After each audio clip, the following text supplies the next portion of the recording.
Right, సంతోషంగా ఇక వేరే ఆలోచనలు ఏవి పెట్టుకోకుండా దేవుని మాటలు విందాం. యోసేపుకు యెహోవా తోడై ఉన్నాడు అనే మాట మనం చదివాం. దేవుడు ఒక మనుషునికి తోడై అతనితో కూడా ఆయన ప్రయాణించినటువంటి విధానాన్ని గురించి ఇక్కడ మనం గ్రహిస్తాం. దేవుడు తోడై ఉంటే మనిషికి ఇంకా కావాల్సిందేముంది? ఒక బలవంతుడైన మనిషి మన ప్రక్కన నడుస్తుంటే శత్రు భయం మనకు ఉండదు. ఎందుకంటే సమర్థుడైన వ్యక్తి నాకు తోడున్నాడు కనుక ఇక ఎవడు నన్ను ఏమీ చేయలేడని ఒక భరోసా. కానీ అలాంటి మనిషి కూడా వానికంటే బలవంతుడు ఎదురైనప్పుడు వీడు జంప్ అయిపోతాడు. ఒకసారి మీకు మొన్ననే ఒక జోక్ చెప్పా,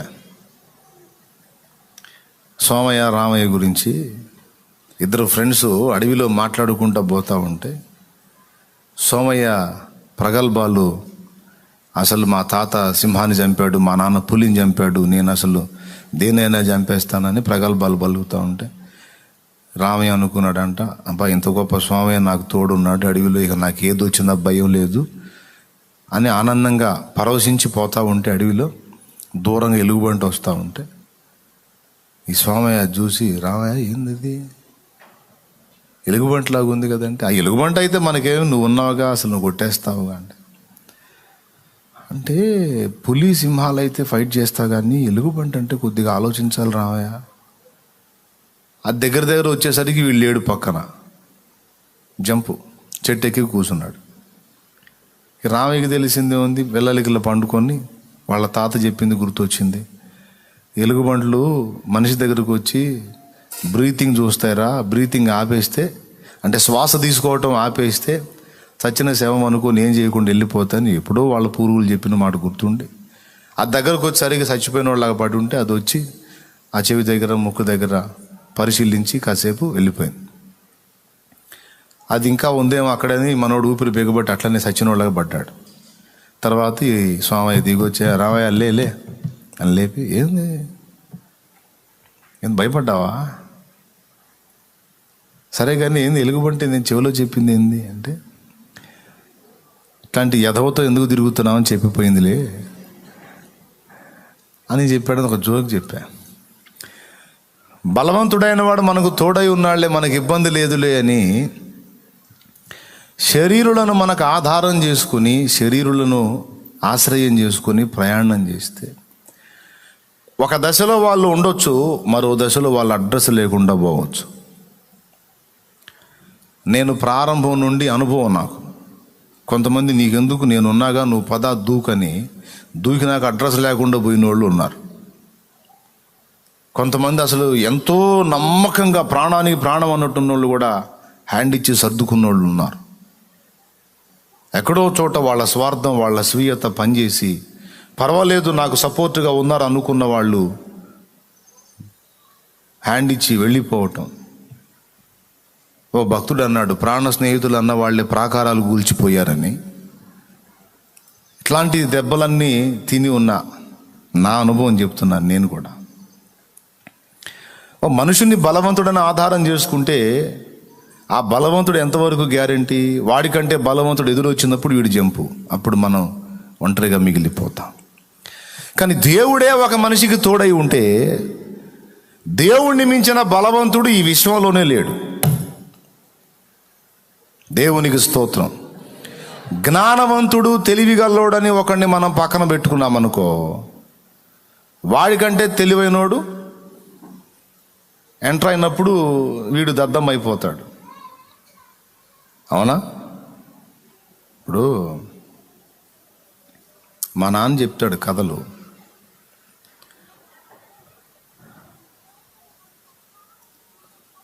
పెళ్లి చూపులు జరుగుతున్నాయంట. వెనకటి రోజుల్లో ఇట్లాంటివి ఉండేవి. అబ్బాయి అమ్మాయి పట్టుత్వం పంతనాల గురించి మాట్లాడుకుంటున్నారు. ఇప్పుడు ఉద్యోగం ఉందా, ఏం వ్యాపారం చేస్తాడు, పొలం ఉంటే ఎంత ఉంది అని అడుగుతారుగా పిల్లనివ్వాలంటే. అప్పట్లో వాడి పంతనానికి పిల్లనిచ్చేవాళ్ళు, వాడి పంతనం చూపించాల. అందుకని వాళ్ళు చేతి విద్యలు ఏవో నేర్చుకునేవాళ్ళు.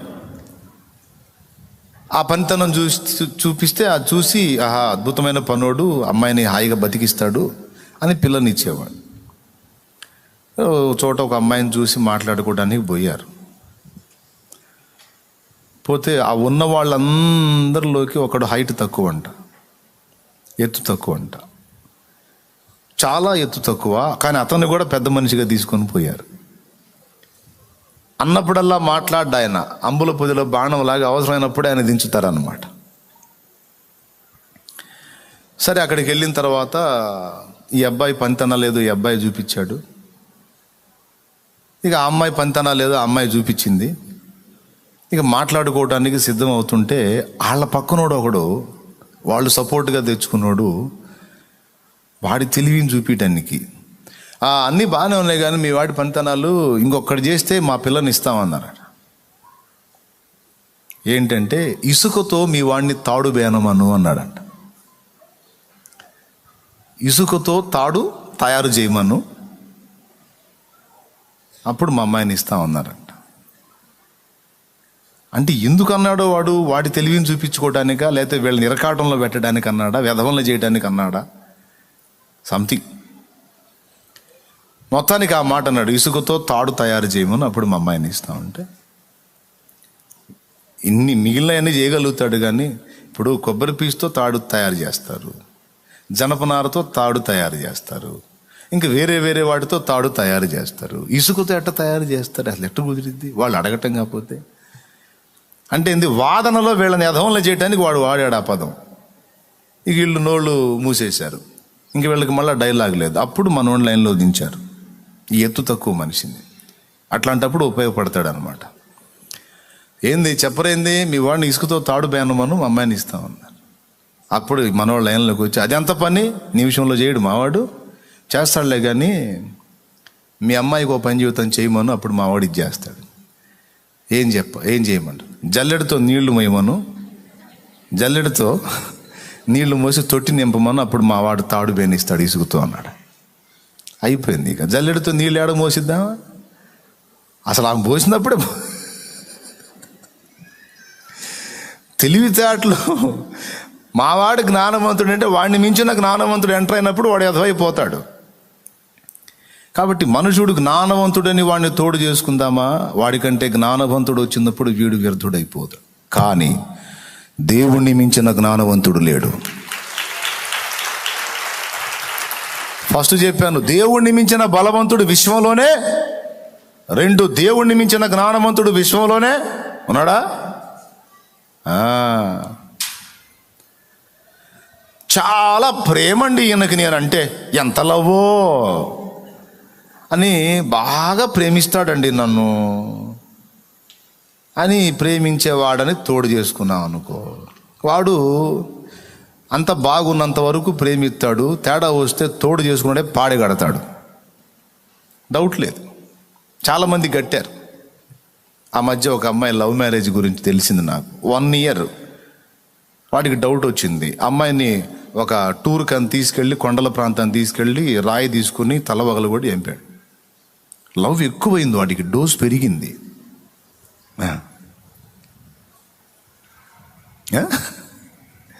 చాలా ప్రేమండి నేనంటే, ఎంత ప్రేమో. బండ తీసుకొని తలకాయ పగలగొట్టే అంత ప్రేమ. బాగా ప్రేమించేవాడిని తోడు చేసుకుంటే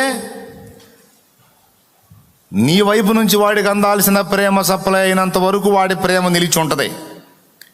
నీ ప్రేమ పర్సంటేజ్లో ఏదైనా తేడా వచ్చిందని తెలిస్తే వాడి ప్రేమ ద్వేషంగా మారిద్ది, స్త్రీదైనా పురుషుడిదైనా. ఏందనుకున్నా మరి? నిజమే తమ్ముడు. ఎవరైనా నన్ను ఎక్కువ ప్రేమిస్తుంటే భయం నాకు. నేను నిజం జీవిత సత్యం చెప్తున్నాను. నేను ఎవరైనా నన్ను అతిగా ప్రేమిస్తున్నారంటే చాలా దూరంగా ఉంటా వాళ్ళకి నేను. ఎందుకో తెలుసా? అంత ప్రేమ నా పట్ల కలిగి ఉన్నారు. నేను వాళ్ళకి అన్నప్పుడల్లా అందలేదనుకో, ఆగర్భ శత్రువులాగా మారిపోతారు.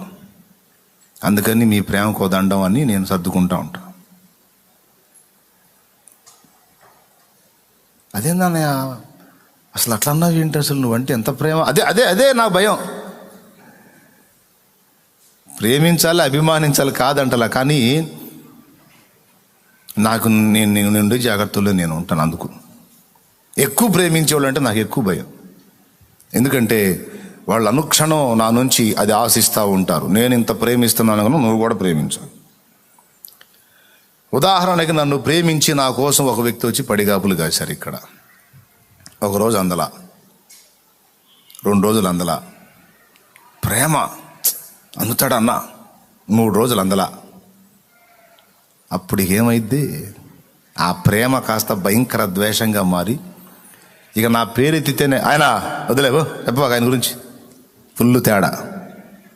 ఎంత ఫుల్, అరే అంత ప్రేమ ఆయన కోసం పడిగాపులు కాస్తే 3 రోజులు ఫుల్ తేడా ఎట్లన్నావు? నీకు అందలా.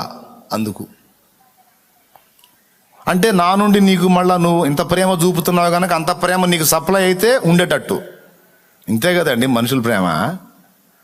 సప్లై కాలేదనుకో ఆ ప్రేమ ద్వేషంగా మారిద్ది. కాబట్టి స్త్రీ అయినా పురుషుడైనా బంధు ప్రేమైనా కుల ప్రేమైనా మత ప్రేమ ఏదైనా మన వైపు ఉంటుంది. సప్లై కాలేదంటే డేంజర్. అవునా? కాబట్టి ఇతను బాగా ప్రేమిస్తాడని ఆ మనిషిని తోడు చేసుకుందాం, ఆ మనిషిని తోడుగా ఉందాం. అతడే జీవితం, ఆమె జీవితం. ఎందుకంటే ప్రేమ, నేనంటే ప్రేమ అని ఎగిరి గంతేసి తోడు చేసుకుంటే నీ ప్రేమలో మార్పు వచ్చినా లేదా నువ్వు ఇంకొకళ్ళని ప్రేమించినా అవుట్. హల్లెలూయా. కానీ దేవుని ప్రేమ, మనం ఇంకనూ పాపులమై ఉండగానే ఆయనకు శత్రువులంగా నడుచుకొనుచుండగానే మన కోసము ప్రాణము పెట్టిన ప్రేమ అగాపే. అవునా? ఎంత ప్రేమ! మనం మంచోళ్ళమనే, మనము శత్రువులమై ఉండగానే ఆయన మన కోసము, క్రీస్తు యేసు మన పాపముల కొరకు చనిపోయాడు. చెప్పో, దేవునంతటి ప్రేమ కలిగిన వాడిని విశ్వంలో ఇంకొకరిని చూపిస్తావా నువ్వు? దమ్ముంటే సై. దేవుడంత నిజాయితీ పరుణ్ణి, దేవుడంత నమ్మకస్తుణ్ణి, దేవుడంత ప్రేమ కలిగినోడిని తెస్తావా ఈ విశ్వంలో? లేడు. ఎందుకు లేడు? మా ఆయన ఉంటే, మా ఆయన ఉన్నాడుగా అంటావేమో అక్కయ్య. భార్య భర్తల ప్రేమ వికసించిన ప్రేమ పుష్పము వాడిపోయి రాలును త్వరలో, మోడుగా మిగిలిపోవును. భార్య భర్తల ప్రేమ వికసించిన ప్రేమ పుష్పము వాడిపోయి రాలును త్వరలో, మోడుగా మిగిలిపోవును. ఎన్నడెన్నడు మారనిది నా యేసుని నిత్య ప్రేమ, ఎన్నడెన్నడు వీడనిది నా యేసుని దివ్య ప్రేమ. ప్రేమ యేసుని ప్రేమ, ఇది ఎవ్వరు కొలువలేనిది. నిజము దీనిని నమ్ము, ఇది అందించలేనిది. దేవునికి మహిమ. భార్యాభర్తల ప్రేమ వికసించిన ప్రేమ పుష్పము. తల్లి బిడ్డల ప్రేమ గురించి చెబుతాడు, అన్నదమ్ముల ప్రేమ గురించి చెబుతాడు. ఇవన్నీ ప్రేమలు చెప్పి చివరికి యేసు ప్రేమ ఎన్నడూ మారదని చెబుతాడు. కాబట్టి ఇది దేవుణ్ణి ఎరిగిన వాళ్ళందరికీ, బైబిల్ ఎరిగిన వాళ్ళందరికీ తెలిసిన సత్యం. కాబట్టి బాగా ప్రేమించేవాడని మనిషిని తోడు చేసుకుంటే ఆడి ప్రేమ విషంగా మారిద్ది, ఆమె ప్రేమ విషంగా మారే అవకాశం ఉంది. కానీ దేవుని ప్రేమ అలా ఎన్నటికీ మారదు. ఏదైనా ఉంటే ఆయన ప్రేమ నుండి, కృప నుండి మనం దూరంగా పోయి మనం భ్రష్టు పట్టడం తప్ప ఆయన ప్రేమలో మార్పు లేదు. కాబట్టి దేవుని కంటే ప్రేమించేవాడు ఎవరు? చెప్పండి. దేవుని కంటే బలవంతుడు విశ్వంలో ఉన్నాడా? భూమి మీద కాదు, అసలు ఈ విశ్వంలో ఉన్నాడా? పెద్దగా చెప్పాలి. రైట్. దేవుని కంటే జ్ఞానవంతుడు ప్రపంచకంలో కాదు, విశ్వంలో ఉన్నారా? రైట్. దేవుని కంటే ప్రేమ గలవాడు ఉన్నాడా? లేడు. ఉన్నాడని నువ్వు ఒకవేళ అనుకుంటే భ్రమే. అలా అనుకోకపోతే బతకలేంగా అన్నయ్య. అట్ట అనుకొని బతుకు, నేనేం కాదన్ను. దేవునికి స్తోత్రం, హల్లెలూయా. అట్ట అనుకొని బతుకు అంతే, ఆనందపడు అంతవరకే. కానీ దేవునికి మించిన ప్రేమ కలిగిన వాడు మనకి ఎక్కడా దొరకడు. దేవుని కంటే ప్రేమ కలిగిన వాడెవరు? సరే, 3, 4. దేవుని కంటే నమ్మకస్తుడు ఎవరు ఉన్నారా? ఆ అమ్మాయి ఉందండి, ఎంత నమ్మకస్తురాలో. ఈ అబ్బాయి ఉన్నాడండి, ఎంత నమ్మకస్తుడో.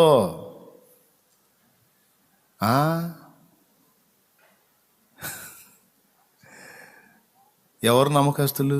ఎంతవరకు నమ్మకస్తులు ఉన్నారా? దేవునికి మించిన నమ్మకస్తుడు దొరుకుతాడా నీకు? నాకు దొరుకుతాడా? మనకు దొరుకుతాడా? నమ్మదగినవాడు.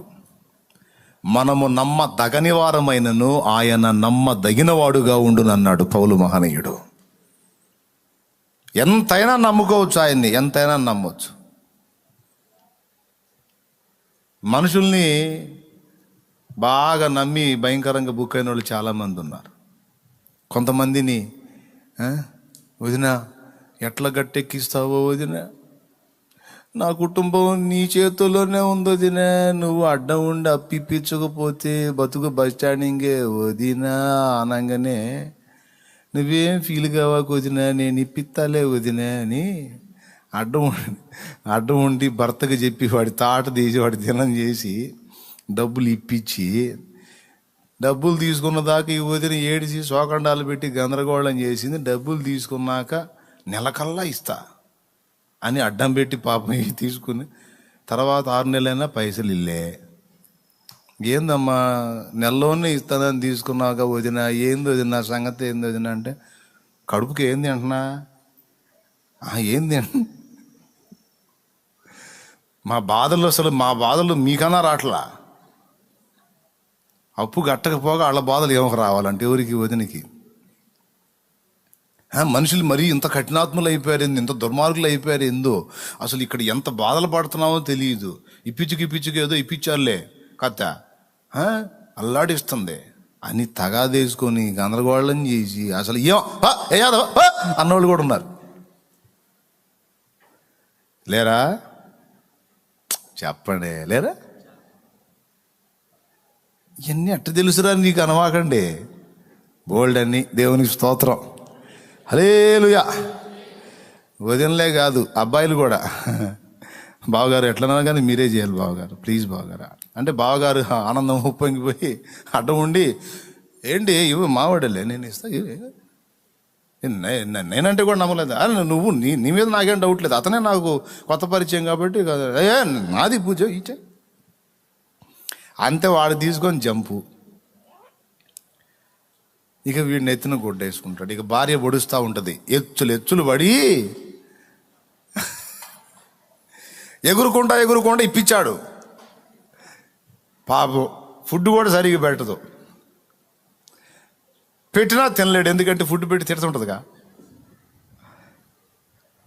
ఎంతమందో ఇట్ట బాధలు పడ్డోళ్ళు మధ్యవర్తిత్వం చేసి. ఎందుకు? నమ్మకమైనోడు, నమ్మకస్తుడు ఇస్తాడని, నమ్మకస్తురాలు ఇస్తుందని. ఏమండి, పాపం ఒక ఆమె పెళ్ళికి పోతానంటే గోల్డ్ ఇచ్చింది. వదినా పెళ్ళికి పోయేస్తా వదినా అంటే గోల్డ్ ఇచ్చింది. నిజంగానే పెళ్ళికి పంపించింది ఆ గోల్డ్ని. శుభ్రంగా తాకట్టు పెట్టుకుని వదిన అడిగితే ఏదేదో చెప్పింది. ఎంతవరకు వదినకి గోల్డ్ రాలేదు. ఏం చేస్తుంది? ఇంట్లో చెబితే ఆయన అంతాడు, చెప్పకుండా ఇచ్చింది. ఎన్ని బాధలు ఇట్లాంటి వాళ్ళు ఎంతమంది. నమ్మకస్తుల్లాగుండి నమ్మబలికి పైసలు తీసుకొని, బంగారం తీసుకొని, డబ్బులు తీసుకొని, నమ్మకంగా పక్కమ్మటి ఉన్నట్టుగా ఉంటా ఎంతమంది దెబ్బతిన్నోళ్ళు. మనుషులు అందరూ తేడా నేను అనలే, మళ్ళీ టెన్షన్ పడి నన్ను తిట్టుకోవాకండి. కొంతమంది ఉంటే ఉండవచ్చు ఎక్కడో అడప ఎంత ఉన్నా దేవుడు అంత నమ్మదగిన వాళ్ళు అయితే ఎవరు లేరు. అది చూపిస్తారా మరి? దేవుడు అంత నమ్మకస్తులు ఎవ్వరూ లేరు, ఈ విశ్వంలోనే లేరు. ఇక ఈ రకంగా చెప్పుకుంటా పోతే ఎంత లిస్ట్ వస్తుంది. ఆయన కొలతలో, బలములో ఆయనకు మించినోడు లేడు, జ్ఞానములో ఆయనకు మించినోడు లేడు, ప్రేమలో ఆయనకి మించి ప్రేమించేవాడు లేడు, నమ్మకత్వంలో ఆయనకి మించిన నమ్మకస్తుడు లేడు. సిరి సంపదలు కలిగిన వేళ అందరూ హత్తుకు ఉంటారు. సంపదలన్నీ కంటికి ఎవ్వరు కనరారు. ఎవరున్నా లేకున్నా ఏ స్థితిలో నేనున్నా, ఎవరున్నా లేకున్నా, ఏ స్థితిలో నేనున్నా,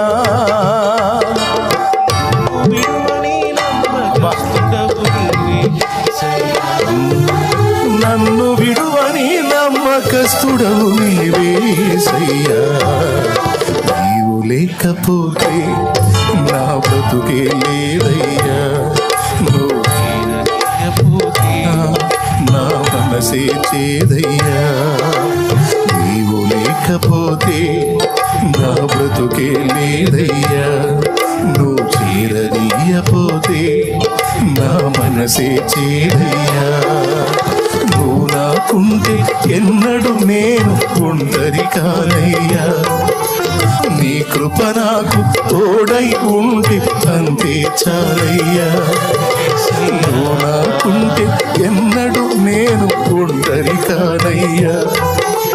నీ కృప నాకు తోడై ఉంటే అంతే చాలయ్యా. యేసయ్యా, యేసయ్యా, నీవు లేకపోతే నా బ్రతుకే లేదయ్యా. నువ్వు చేరదీయపోతే నా మనసే చేదయ్యా.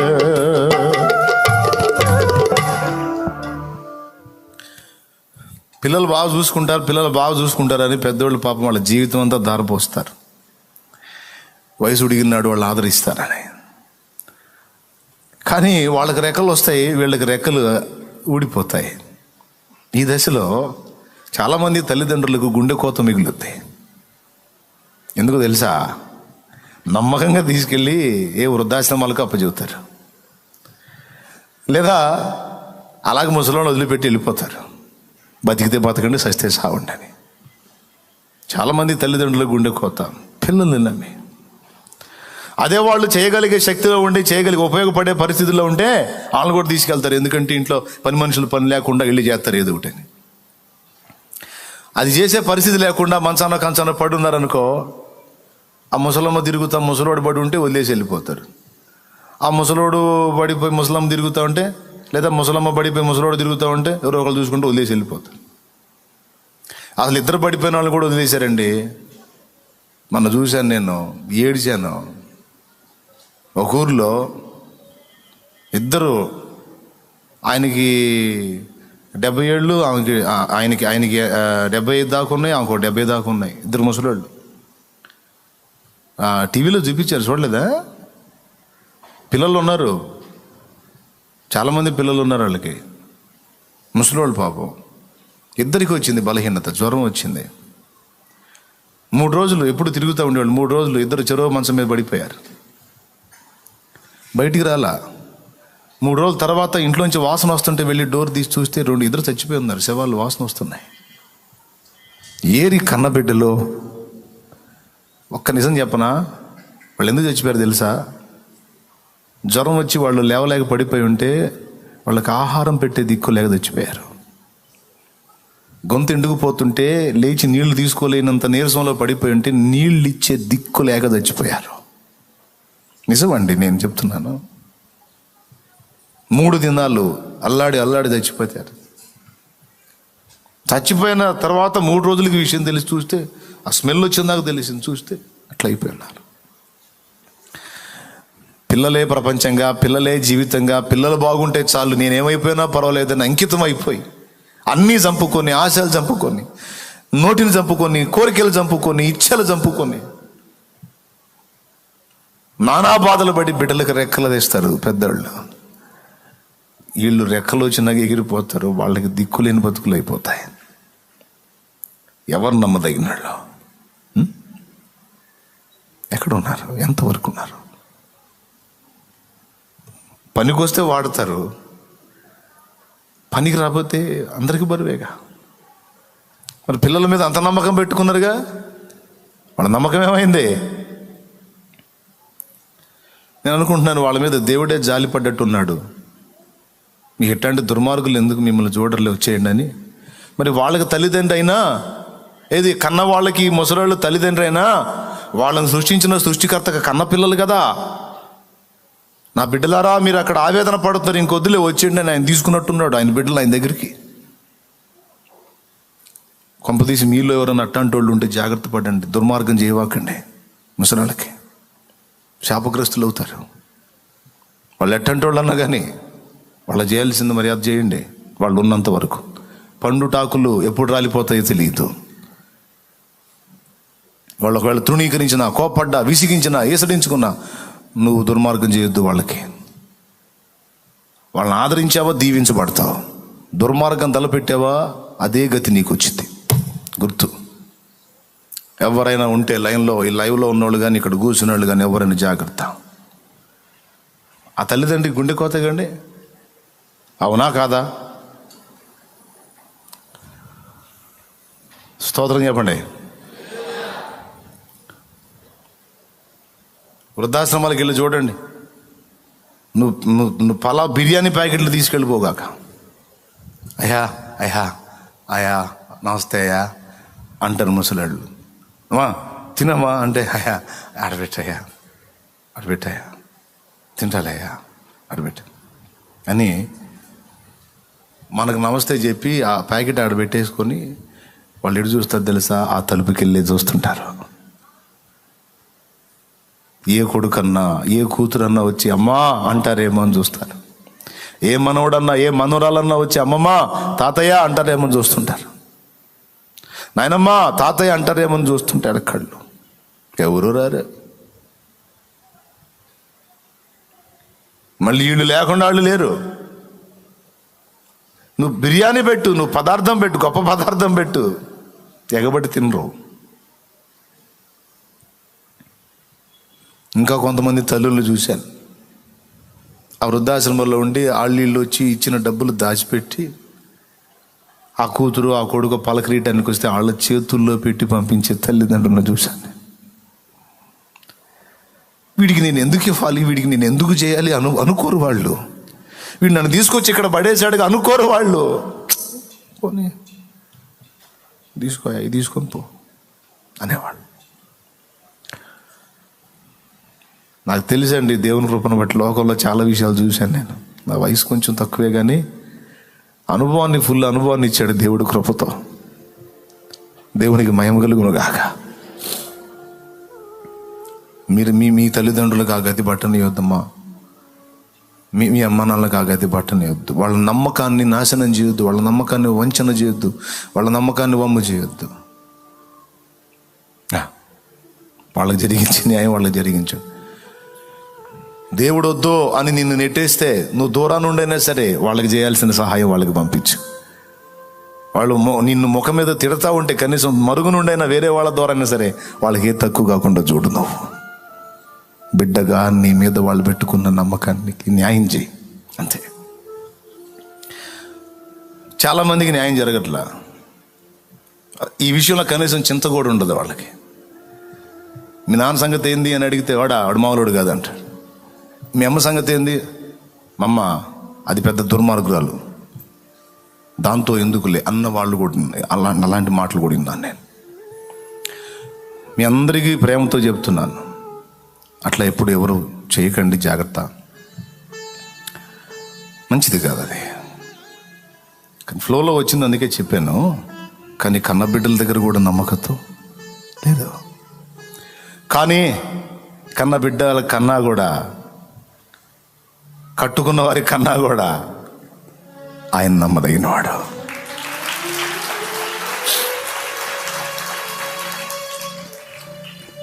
విరిగిన దానిని లోకంలో ఎవరు కోరుకుంటారు?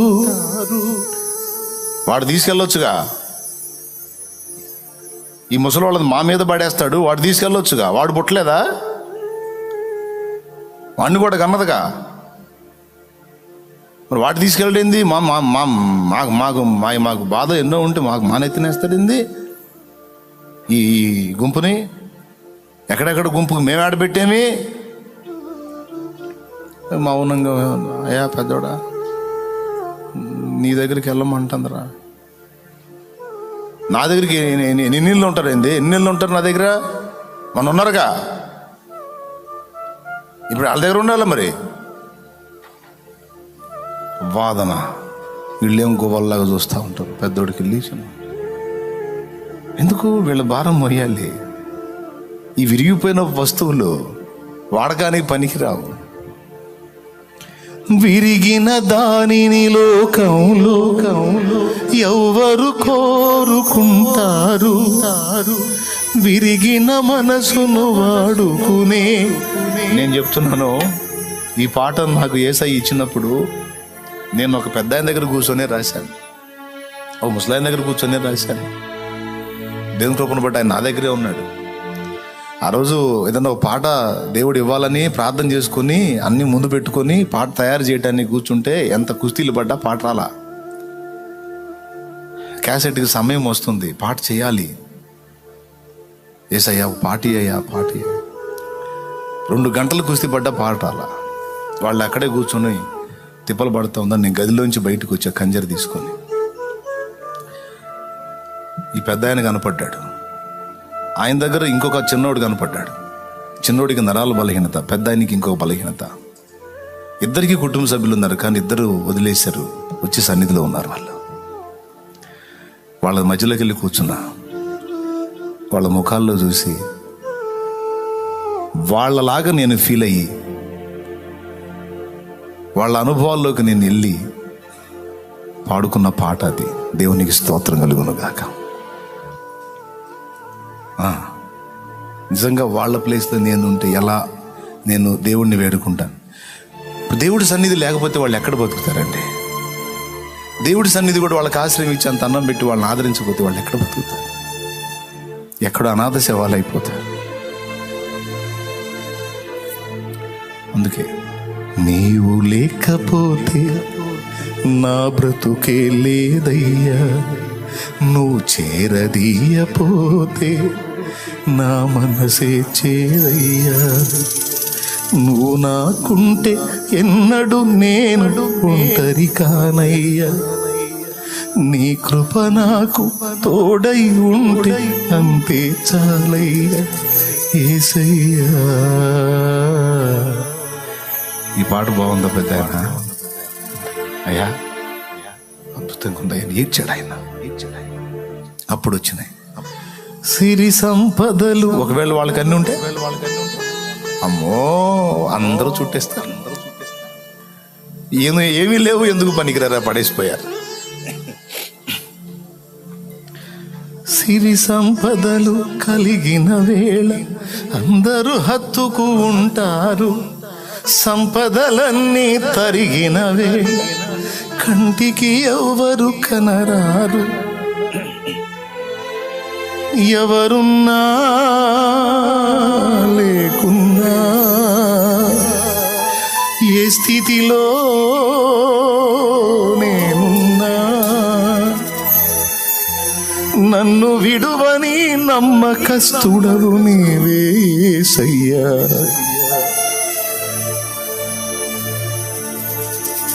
విరిగిన దానిని లోకంలో ఎవరు కోరుకుంటారు? విరిగిన మనసును వాడుకునే నీతో ఎవరు సరిరారు. వాళ్ళని తీసుకొచ్చి ఇక్కడ వాళ్ళ చేత పాటలు పాడించి వాళ్ళ చేత దేవుడు మహిమ పొందుతున్నాడు, ప్రార్థనలు చేయించి. ఏమయ్యా, వాళ్ళని చేరదీయటమే కాకుండా వాళ్ళ చేత ప్రార్థన చేయించి వాళ్ళ చేత స్తుతి పొందుతూ వాళ్ళని కూడా వాడుకుంటున్నావేమో. విరిగిన దానిని లోకంలో ఎవరు కోరుకుంటారు? విరిగిన మనసును వాడుకునే నీతో ఎవరు సరిరారు? దీనులను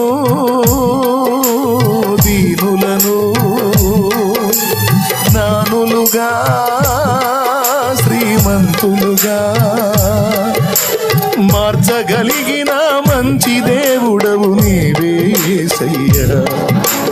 మార్చగలిగిన మంచి దేవుడవు నీవే యేసయ్యా. నీవు లేకపోతే నా బ్రతుకే లేదయ్యా. నువ్వు చేరదీయపోతే నా మనసే చేదయ్యా.